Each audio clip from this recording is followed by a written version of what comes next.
नमस्कार, आप सभी का स्वागत है सुरमई टाइम्स में। मैं हूं सिद्धांत त्रिपाठी और आप सभी देख रहे हैं नेशनल इंटरनेशनल।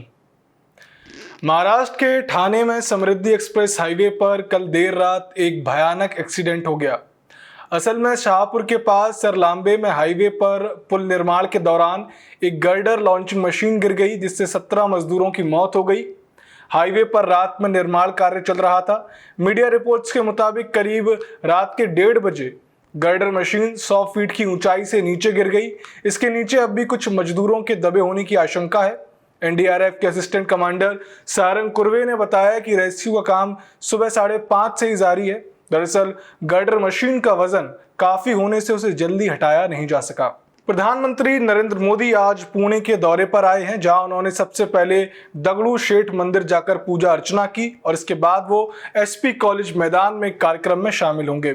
असल में यहां उन्हें तिलक स्मारक मंदिर ट्रस्ट की ओर से लोकमान्य तिलक राष्ट्रीय पुरस्कार से सम्मानित किया जाएगा। खास बात यह है कि कार्यक्रम में एनसीपी चीफ शरद पवार बतौर चीफ गेस्ट मौजूद रहेंगे।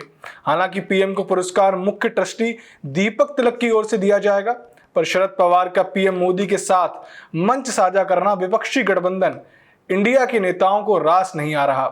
खासकर कांग्रेस के नेताओं में इस बात को लेकर बेचैनी है कि मुंबई में होने वाली विपक्षी की आगामी बैठक से पहले शरद पवार का मोदी के साथ दिखना गलत संदेश देगा। विपक्ष को यह भी अंदेशा है कि बीजेपी जानबूझकर ऐसा कर रही है ताकि विपक्ष बटा हुआ दिखे।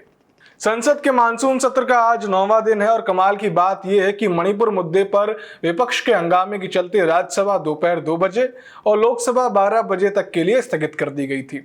दरअसल विपक्षी पार्टियों का गठबंधन Indian national development inclusive alliance Manipur मुद्दे पर नियम 267 के तहत राज्यसभा में चर्चा चाहता है, जिसका मतलब यह है कि चर्चा होने तक सदन में कोई काम नहीं होगा।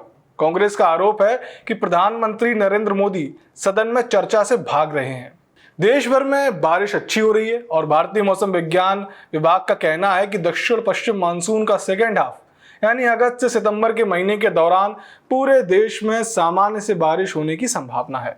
उनका कहना है कि इन महीनों में हिमालय से सटे अधिकांश हिस्सों में सामान्य से ज्यादा बारिश हो सकती है। वहीं राजस्थान, गुजरात और महाराष्ट्र में बारिश का यह आंकड़ा सामान्य से भी कम रहेगा। बता दें कि आईएमडी ने पहले कहा था कि अल नीनो दक्षिण पश्चिम मानसून के सेकेंड हाफ पर असर डाल सकता है, लेकिन इस बार के मानसून पर अल नीनो का प्रभाव अब तक नहीं दिखा है। और आइए अब नजर डाल लेते हैं कुछ अंतर्राष्ट्रीय खबरों पर।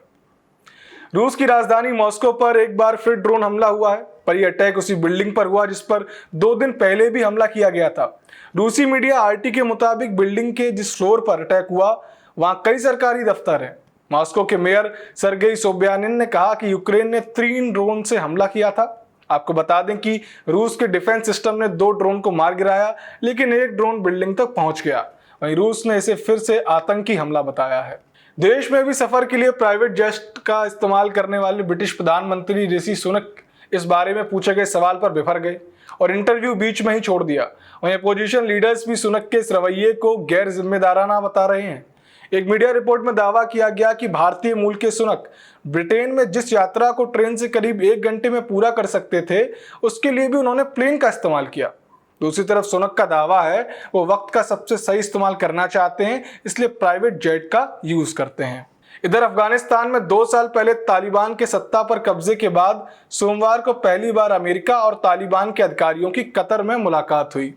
इस दौरान अमेरिका ने अफगानिस्तान में उन पॉलिसी को बदलने पर जोर दिया जिनके जरिए तालिबान ह्यूमन राइट्स को खत्म करने के साथ महिलाओं पर पाबंदियां बढ़ाता जा रहा है। वहीं अमेरिकी अधिकारी ने तालिबान सरकार से लड़कियों की पढ़ाई और महिलाओं की नौकरी करने पर लगे बैन को हटाने के लिए कहा। साथ ही उन्होंने तालिबान की हिरासत में मौजूद अमेरिकी नागरिकों को रिहा करने पर जोर दिया। दूसरी तरफ तालिबान ने अपने नेताओं पर लगे ट्रैवल बैन को हटाने की मांग की और अमेरिका से $10 अरब वापस लौटाने की भी मांग की। यूरोप की सबसे बड़ी एविएशन एजेंसी ने पाकिस्तान के एयर स्पेस को लेकर इमरजेंसी एडवाइजरी जारी करते हुए पायलट से कहा कि वो पाकिस्तान के एयर स्पेस से गुजरते वक्त फ्लाइट एल्टीट्यूड यानी विमान की ऊंचाई 26,000 फीट से ज्यादा रखें। एडवाइजरी के मुताबिक खासतौर पर लाहौर और कराची के ऊपर से गुजरते वक्त एडवाइजरी का खास ख्याल रखा जाए। क्योंकि यहाँ मौजूद आतंकी संगठन सिविलियन फ्लाइट्स को निशाना बना सकते हैं। वहीं पाकिस्तान ने इस एडवाइजरी को खारिज करते हुए कहा, यहाँ कोई खतरा नहीं है, पहले वो अपना घर देखें। देश विदेश की तमाम बड़ी खबरों से अपडेट रहने के लिए जुड़े रहें सुरमई टाइम्स के साथ। अगर आपकी ये वीडियो पसंद आई हो तो इसे लाइक करें, शेयर करें, साथ ही साथ हमारे चैनल को सब्सक्राइब करना ना भूलें।